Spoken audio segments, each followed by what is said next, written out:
Hi అండి, అందరూ ఎలా ఉన్నారు? నేను చాలా బాగున్నాను. ఈరోజు మన టాపిక్ ఏంటంటే గోల్డ్ గురించి. అందరూ తమ్నేల్లో చూశారు కదా, గోల్డ్ గురించి తెలియని ఇంట్రెస్టింగ్ విషయాలు మీకు నేను చెప్తాను. దుబాయ్ గోల్డ్ అంటే మీకు చాలా క్వశ్చన్స్ మైండ్లో రన్ అవుతూ ఉంటాయి కదా, సో వాటి అన్నిటికీ ఈ వీడియో ఒక సొల్యూషన్ అనమాట. సో మీరు ఈ వీడియో పూర్తిగా చూసినట్టయితే డెఫినెట్గా మీకు అన్ని క్లారిఫికేషన్స్ వస్తాయి. నాకు తెలిసినంత వరకు నేను తెలుసుకున్నవి నేను మీకు షేర్ చేస్తాను ఈ వీడియోలో. నా ఛానల్ని కొత్తగా చూసిన వారు ఎవరైనా ఉంటే వెళ్ళి సబ్స్క్రైబ్ చేసుకోండి. కింద బెల్ ఐకాన్ ప్రెస్ చేస్తే నా వీడియో అప్డేట్స్ అన్నీ మీకు వస్తాయి. అండ్ నా ప్రీవియస్ వీడియోస్ వచ్చేసి దుబాయ్ గురించి, దుబాయ్లో ప్లేసెస్ గురించి అండ్ బీచెస్ అన్నీ నేను పోస్ట్ చేశాను. నేను కవర్ చేసినవన్నీ నేను వీడియోస్లో పోస్ట్ చేశాను. సో మీరు వెళ్ళి డిస్క్రిప్షన్లో లింక్స్ ఉన్నాయి, వెళ్ళి వీడియోస్ అన్నీ చూసేయండి. అండ్ ఇన్స్టాగ్రామ్ లింక్ కూడా పోస్ట్ చేశాను. నా డైలీ అప్డేట్స్ కోసం మీరు నా ఇన్స్టాగ్రామ్ లింక్ ఓపెన్ చేసి నన్ను ఫాలో అవ్వచ్చు. సో నేను నా డైలీ అప్డేట్స్ అన్ని మీరు చూడొచ్చు అనమాట. నేను నెక్స్ట్ వీడియో ఏం చేస్తున్నాను అండ్ ఏంటనేది మీరు అందులో చూడొచ్చు. సో ఇంకెందుకు let's start the topic.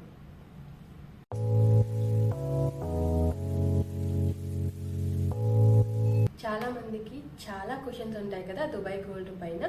So first question ఏంటంటే, మన ఇండియాకి దుబాయ్కి ప్రైస్ డిఫరెన్స్ ఎంత ఉంటుంది, మనకి బెనిఫిటా కాదా అని చెప్పి చాలా మందికి క్వశ్చన్ ఉంటుందన్నమాట. ఇంతకుముందు దుబాయ్లో ట్యాక్సెస్ లేవు కాబట్టి మనము ఇక్కడ గోల్డ్ కొంటే చాలా ప్రాఫిట్ అండ్ బెనిఫిట్ ఉండేది. కానీ ఇప్పుడు మనకి ఇక్కడ ట్యాక్సెస్ ఉంది, అంటే వ్యాట్ ఉంది కదా. సో మనకి ఇండియాకి ఇక్కడికి పెద్దగా డిఫరెన్స్ ఏం లేదు. మనం 1 తులం బంగారం కొనుక్కుంటే, 1 తులం బంగారం కొంటే దానికి యావరేజ్గా 3000 to 4000 చేంజ్ డిఫరెన్స్ వస్తుంది. అది ఎలా కూడా నేను మీకు ఎక్స్ప్లెయిన్ చేస్తాను. ఎగ్జాంపుల్ తీసుకుంటే ఈరోజు గోల్డ్ రేట్ మన ఇండియాలో 4721 ఉందనుకున్నాము. దుబాయ్లో వచ్చేసి 217 దిరామ్స్ ఉంది, అంటే 4340 సంథింగ్ యావరేజ్గా ఉందన్నమాట. మనకి డిఫరెన్స్ ఎంత వస్తుందంటే 381 రూపీస్ వస్తుంది యావరేజ్గా మనకి. సో గ్రామ్కి 381 రూపీస్ వస్తుంది. సో మనకి అది 1 తులంకి ఎంత డిఫరెన్స్ వస్తుంది, యావరేజ్గా 3800 సో అండ్ సో, అంటే 4000 డిఫరెన్స్ వస్తుంది అనమాట. సో మీకు అర్థమయ్యే ఉంటుంది ఇక్కడికి అక్కడికి ప్రైస్ డిఫరెన్స్ ఇంత ఉంది, వితౌట్ ట్యాక్సెస్ అనమాట. మనం ట్యాక్సెస్ ఎక్స్క్లూడ్ చేస్తే ఈ ప్రైస్. అయితే మనకి గోల్డ్లో ఏం బెనిఫిట్ ఉంది అని మీరు అనుకోవచ్చు. సో ఇక్కడ ఏంటంటే, ఇక్కడున్న రెసిడెంట్స్ కన్నా టూరిస్టులకి కొంచెం అడ్వాంటేజ్ ఉంటుంది. ఇక్కడ ఏదైతే గోల్డ్ కొంటారో అది వ్యాట్ రీఫండ్ చేసుకోవచ్చు. అంటే మీరు లిమిట్ లోపు కొంటే అది మీరు ఎయిర్పోర్ట్లో రిటర్న్ అయ్యేటప్పుడు మీరు వ్యాట్ రీఫండ్ చేసుకోవచ్చు అనమాట. మన 5% వ్యాట్ ఇక్కడ ఏదైతే ఛార్జ్ చేస్తారో అది మనకి రీఫండ్ వస్తుంది ఎయిర్పోర్ట్లో రిటర్న్లో. సో మనం కూడా లిమిట్లోనే తీసుకెళ్ళాలి. ఎంత లిమిట్ ఉందో అంత లిమిట్లోనే మనం గోల్డ్ క్యారీ చేసినట్టయితే మనకి ఇండియాలో కూడా ట్యాక్సెస్ పడవు. సో మనకి ఇక్కడ వ్యాట్ కూడా రీఫండ్ చేసుకోవచ్చు. గోల్డే కాదు, మనం ఏ వస్తువు కొన్నా మనం దానికి వ్యాట్ రీఫండ్ ఎయిర్పోర్ట్లో తీసుకోవచ్చు అనమాట. ఇంకా కొన్ని బెనిఫిట్స్ ఉన్నాయి గోల్డ్ గురించి. సో మీ వీడియో స్కిప్ చేయకుండా ఫుల్గా చూస్తే మీకు క్లారిటీ వస్తుంది అనమాట, గోల్డ్ ఇక్కడ తీసుకుంటే బెనిఫిటా కాదా అనేది. సో స్కిప్ చేయకుండా ఫుల్ వీడియో చూడడానికి ట్రై చేయండి. నెక్స్ట్ క్వశ్చన్, దుబాయ్ నుండి ఇండియాకి గోల్డ్ ఎంత క్యారీ చేయొచ్చు? ఈ క్వశ్చన్ ప్రతి ఒక్కరి మైండ్లో ఉంటుంది. అందరికీ డౌట్ అనేది ఉంటుంది, ఎంత గోల్డ్ క్యారీ చేయొచ్చు, కస్టమ్స్ వాళ్ళు ఆపుతారా, అండ్ ఇన్ కేస్ ఆపితే మనం ట్యాక్స్ ఎంత పే చేయాలి, ఎక్సెస్ గోల్డ్ క్యారీ చేస్తే ఎంత పే చేయాలి ట్యాక్స్ అనేది ప్రతి ఒక్కరికి ఈ డౌట్స్ అనేవి ఉంటాయి. సో ఫస్ట్ థింగ్, లేడీస్కి అయితే 40 గ్రామ్స్ వరకు క్యారీ చేయొచ్చు, అంటే అప్ టు 1 lakh అబోవ్ చేస్తే ట్యాక్స్ పే చేయాల్సి వస్తుంది. అండ్ మెన్స్కి వచ్చేసి 20 గ్రామ్స్ అంటే 50,000 అప్ టు 50,000 వరకే మనం క్యారీ చేయొచ్చు అనమాట అబ్బాయిలకైతే. అమ్మాయిలకైతే 40 గ్రామ్స్ వరకు లిమిట్ ఉంటుంది. ఈ లిమిట్స్కి మించి క్యారీ చేస్తే మనం 12.5% ట్యాక్స్ అక్కడ ఎయిర్పోర్ట్లో కస్టమ్స్ వాళ్ళకి పే చేయాల్సి వస్తుంది. కొంతమంది తెలియకుండా లిమిట్కి మించి క్యారీ చేసే వాళ్ళు ఉంటారు కదా. సో వాళ్ళు అక్కడ ఎయిర్పోర్ట్లో కస్టమ్స్ వాళ్ళకి దొరికితే వాళ్ళు ట్యాక్స్ పే చేయమని అంటారు. సో మన దగ్గర అమౌంట్ సడన్గా అక్కడ ఆ టైంలో అమౌంట్ లేకపోయినా, అండ్ మనకి అంత నెససరీ కాదు ఇండియా తీసుకెళ్ళడం, మళ్ళీ మీరు రిటర్న్ దుబాయ్కి వచ్చేవాళ్ళు కానీ ఏదైనా కంట్రీకి వెళ్ళే వాళ్ళు ఎవరైనా ఉంటే, సో మనం ఇన్ కేస్ అవసరం లేదనుకుంటే వాళ్ళకి అక్కడ హ్యాండ్ ఓవర్ చేసి రిసిప్ట్ తీసుకొని మళ్ళీ రిటర్న్లో మనం గోల్డ్ కలెక్ట్ చేసుకొని వెళ్ళొచ్చు. ఇన్ కేస్ మనకు అది అవసరం ఉంది, నేను ఇండియాకి తీసుకెళ్లాలనుకుంటున్నాను, మళ్ళీ రిటర్న్ వచ్చే అవకాశం లేదు అనుకున్న వాళ్ళు ఏదైతే ఉందో వాళ్ళు ట్యాక్స్ పే చేయాలి. ఇన్ కేస్ మనీ లేకపోతే ఇంటికి వెళ్ళి మనీ తీసుకొచ్చుకొని అది మనం కస్టమ్స్ వాళ్ళ దగ్గర నుంచి తీసుకోవచ్చు అనమాట. సో ఇది ఒకటి బాగా గుర్తు పెట్టుకోవాలి. ఆ టైంలో ఏం చేయాలనేది చాలా మందికి తెలియదు కదా. సో ఇది ఒక విషయం బాగా గుర్తు పెట్టుకోవాలి. అందరికీ ఇంకొక డౌట్ కూడా ఉంటుంది. ఏంటంటే మనం ఎయిర్పోర్ట్లో లేడీస్ రెగ్యులర్గా వేసుకున్న జ్యువెలరీ కూడా వాళ్ళు దానికి ట్యాక్స్ పే చేయాలా అనే క్వశ్చన్ అందరికీ ఉంటుంది కదా. సో లేడీస్ రెగ్యులర్గా వేసుకునే జ్యువెలరీకి అంత పెద్ద సీరియస్గా తీసుకోరు. అండ్ ఇన్ కేస్ అవి కొత్తవి అయితే వాళ్ళు చూసినట్టు అయితే ఆ కొత్తవి అండ్ అది రీసెంట్గా పర్చేస్ చేసినవి అని వాళ్ళకి అర్థమైపోతే మాత్రం మనం దానికి ట్యాక్స్ పే చేయాల్సి వస్తుంది. అంటే ఎక్సెస్ గోల్డ్ అయితే మనం ట్యాక్స్ పే చేయాల్సి వస్తుంది. సో ఇదొకటి గుర్తుపెట్టుకోండి. మేము వేసుకున్న జ్యువెలరీ పాతదైతే పెద్దగా కన్సిడర్ చేయరు, కొత్తదైతే మాత్రం డెఫినెట్గా వాళ్ళు కన్సిడర్ చేస్తే మాత్రం ట్యాక్స్ పే చేయాల్సి వస్తుంది. కొత్త జ్యువెలరీ ఇట్ మీన్ లైక్ మనకి 6 months లోపు కొన్నదానికి కొంచెం ఆపితే ట్యాక్స్ పే చేయాల్సిన అవసరం ఉంటుంది. అండ్ మనకి 6 months అబోవ్ అవుతుంది అంటే పెద్దగా అంత కన్సిడర్ చేసే అవకాశం ఉండదు. సో అది మన అదృష్టం బట్టి ఉంటుంది. కొందరు ధైర్యం చేసి ఎక్కువ గోల్డ్ క్యారీ చేస్తారు అండ్ వేసుకొని వెళ్ళిపోతారు. సో వాళ్ళు పెద్దగా పట్టించుకోకపోతే అది పెద్ద మనకి ప్రాబ్లం ఉండదు. ఇన్ కేస్ వాళ్ళు పట్టించుకున్నట్టయితే అది అరౌండ్ 1 kg కానీ 1 kg ఎబోవ్ ఉన్నట్టయితే దానికి 36.5% మనం ట్యాక్స్ పే చేయాల్సి వస్తుంది. అది ఒక్కోసారి గోల్డ్ స్మగ్లింగ్ కిందకి కూడా వస్తుంది, అరెస్ట్ చేసే అవకాశం కూడా ఉంటుంది. సో మీరు వెళ్ళేటప్పుడు కొంచెం జాగ్రత్తగా చూసుకోండి. Next question, gold biscuits gold coins మనం క్యారీ చేయొచ్చా? ఎస్, మనము క్యారీ చేయొచ్చు. దానికి కూడా కొంచెం లిమిట్ ఉంటుంది అండ్ లైక్ అరౌండ్ 1 kg వరకు. కానీ ఎంత క్యారీ చేసినా దానికి ట్యాక్స్ మాత్రం ఇండియాలో కట్టాలన్నమాట. ఎలాగో ట్యాక్స్ అయితే కన్ఫర్మ్గా కట్టాల్సి ఉంటుంది. మనం తీసుకెళ్లే గోల్డ్ కాయిన్స్ కానీ ఏదైనా బిస్కెట్స్ కానీ ఉంటే మాత్రం ఇండియాలో ట్యాక్స్ పే చేయాలి. నెక్స్ట్ క్వశ్చన్, దుబాయ్లో ఎన్ని రకాల గోల్డ్ దొరుకుతుంది, అంటే ఎన్ని కలర్స్ ఉంటాయి? మనకి కొన్ని కలర్స్ ఉంటాయి. లైక్ వైట్ గోల్డ్ ఉంటుంది, ఎల్లో గోల్డ్ ఉంటుంది, రోజ్ గోల్డ్ ఉంటుంది. So rose colour gold, white gold వచ్చేసి rose gold and white gold వచ్చేసి మనకి 9K 18K వరకు ఉంటుంది. అండ్ మన ఎల్లో గోల్డ్ వచ్చేసి మనకి అన్నిట్లో ఉంటుంది. లైక్ 9K ఉంటుంది, 18K ఉంటుంది, 22K ఉంటుంది, 24K కూడా ఉంటుంది. సో మనకి ఇన్ని రకాల గోల్డ్స్, ఇక్కడ అన్ని రకాల గోల్డ్స్ ఆల్మోస్ట్ ఏవైతే ఉన్నాయో అన్నీ దొరుకుతుంది దుబాయ్లో.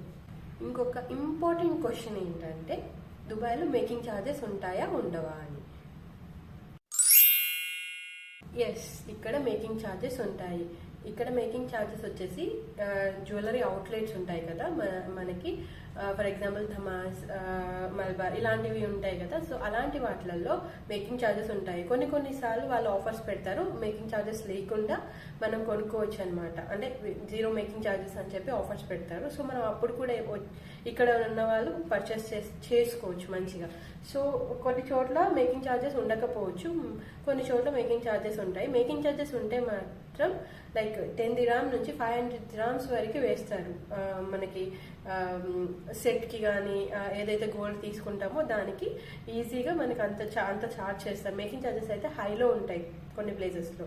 అండ్ పెద్ద పెద్ద షోరూమ్స్లో అయితే చాలా పీక్స్లో ఉంటాయి అనమాట మేకింగ్ ఛార్జెస్. మన గోల్డ్ మేకింగ్ ఛార్జెస్కి పెద్ద తేడా ఏమి ఉండదు. ఆల్మోస్ట్ మన గోల్డ్ ఎంత కొంటామో దానికి అంతకంత మేకింగ్ ఛార్జెస్ కట్టాల్సి వస్తుంది. లైక్ 22% నుంచి 30% దాకా మేకింగ్ ఛార్జెసే ఉంటాయి మనం తీసుకునే గోల్డ్లో. సో అంత తీసుకున్నప్పుడు మనకి పెద్దగా తేడా ఏమి ఉండదు అక్కడికి ఇక్కడికి, మళ్ళీ అంతే అవుతుంది ఛార్జెస్. సో ఇదన్నమాట, మేకింగ్ ఛార్జెస్ ఉంటాయి, కొన్ని చోట్ల ఉండవు. సో అది మనం చూసుకొని పర్చేస్ చేసుకోవచ్చు. ఇక్కడ దుబాయ్లో బెస్ట్ ప్లేస్ ఏది గోల్డ్ కొనడానికి? Next question. ఎస్, ఇక్కడ మనము ఒక బెస్ట్ ప్లేస్ ఉంది గోల్డ్ తీసుకోవడానికి. గోల్డ్ ఇక్కడ ఎక్కడైతే పర్చేస్ చేసుకోవచ్చు అంటే గోల్డ్ మార్కెట్ ఉంది, అది డేరాలో ఉంది.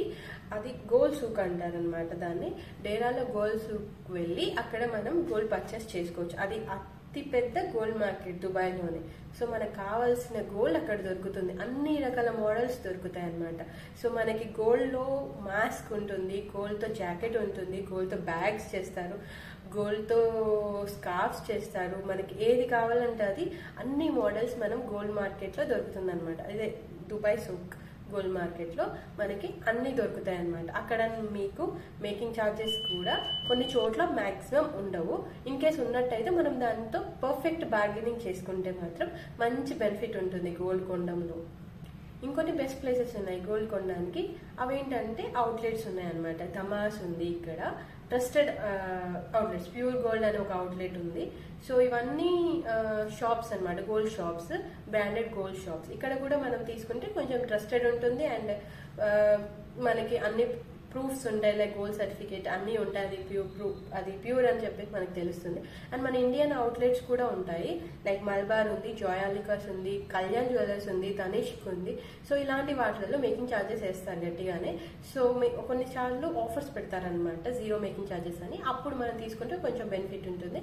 మాక్సిమం టైం అయితే మేకింగ్ ఛార్జెస్ గట్టిగానే వేస్తారు. మనం జాగ్రత్తగా చూసి కొనుక్కోవాలి ఇలాంటి అవుట్లెట్స్లో. బార్గెన్ చేసే అవకాశం కూడా చాలా తక్కువ ఉంటుంది కదా మనకి అవుట్లెట్స్లో. సో జాగ్రత్తగా చూసి కొనుక్కోవాలి. మీరు గోల్డ్స్కి వెళ్ళినప్పుడు ఏదైనా పర్చేస్ చేసినప్పుడు, లైక్ ఏదైనా నెక్లెస్ కానీ సెట్ కానీ ఏదైనా పర్చేస్ చేసేటప్పుడు మీరు ఇన్వాయిస్ తీసుకోండి, దాంతోపాటు అథెంటికేషన్ సర్టిఫికేట్ కూడా తీసుకోండి. సో దాన్ని బట్టి మీకు అది గోల్డ్ ప్యూరా లేదా అనేది మీకు క్లారిటీ వస్తుంది. మనకు కూడా కొంచెం హ్యాపీగా ట్రస్టెడ్గా తీసుకోవచ్చు అనమాట వాళ్ళ దగ్గర నుంచి. సో జాగ్రత్తగా ఉండాలి ఇలాంటి చోట. కొన్ని ఫేక్ అవుట్లెట్స్ కూడా ఉంటాయి, అది గోల్డా రోల్డ్ గోల్డా లేదా తెలియదు అనమాట. సో మనం కొంచెం జాగ్రత్తగా ఫైండ్ చేసుకొని కొన్ని బెస్ట్ అవుట్లెట్స్ చూసుకొని, అంటే గోల్డ్ సూక్లో గోల్డ్ మార్కెట్లో బెస్ట్ చూసుకొని తీసుకుంటే మనకి బెనిఫిట్ ఉంటుంది, లేకపోతే లాస్ అనమాట. Next question, gold purity. Dubai gold ఎక్కువగా ఇష్టపడడానికి కారణం ఏంటంటే ప్యూరిటీ. మనకి ఇక్కడ ప్యూర్ గోల్డ్ దొరుకుతుంది, ఎలాంటి ఎక్సెస్ మెటల్ యాడ్ చేయకుండా మనకి కావాల్సిన ప్యూర్ గోల్డ్ మనకి ఇక్కడ దొరుకుతుంది. కాబట్టి అందరికీ ఈ దుబాయ్ గోల్డ్ అంటే చాలా చాలా నచ్చుతుంది అనమాట. ఆ షైన్ కూడా అంత ఈజీగా పోదు, ఎంత వాడినా కానీ షైన్ అనేది అలాగే ఉంటుంది. అండ్ మనకి ఆ మోడల్స్ కూడా ఏదైతే ఉందో మనం హ్యాపీగా ఎన్నిసార్లు వేసుకున్నా ఆ సాటిస్ఫాక్షన్ ఉంటుంది అనమాట మనకి. సో అందుకని దుబాయ్ గోల్డ్ అంటే అందరూ ఇష్టపడరు. చూసారు కదండి వీడియో, మీకు నచ్చిందనే అనుకుంటున్నాను. మీ డౌట్స్ అన్ని క్లియర్ అయ్యాయి అనుకుంటున్నాను. ఇన్ కేస్ ఇంకా డౌట్స్ ఉన్నట్టయితే మీరు కమెంట్ సెక్షన్లో కమెంట్ చేయండి. సో నేను వాటికి కింద రిప్లై ఇస్తాను, డెఫినెట్గా రిప్లై ఇస్తాను మీ డౌట్స్కి. అండ్ ఇంకా మీరు ఏదైనా వీడియో సజెస్ట్ చేయాలనుకున్నా కానీ కమెంట్ సెక్షన్లో కమెంట్ చేయండి, నేను ఆ వీడియోస్ చేస్తాను. అండ్ దుబాయ్లో లొకేషన్స్ గురించి ఏదైనా కానీ మీరు సజెషన్స్ నాకు కొన్ని సజెషన్స్ ఇవ్వండి. సో నేను దానికి చేస్తూ ఉంటాను అనమాట. అండ్ ఇంకా మీరు నా ఛానల్ సబ్స్క్రైబ్ చేసుకునే వాళ్ళు ఉంటే వెళ్ళి సబ్స్క్రైబ్ చేసుకొని నా డైలీ అప్డేట్స్ కోసం ఇన్స్టాగ్రామ్లో ఫాలో అవ్వండి. So like, share and subscribe to my channel Teju vlogs. కొత్త వీడియోతో మళ్ళీ నెక్స్ట్ వీక్ కలుద్దాం. So bye bye, signing of.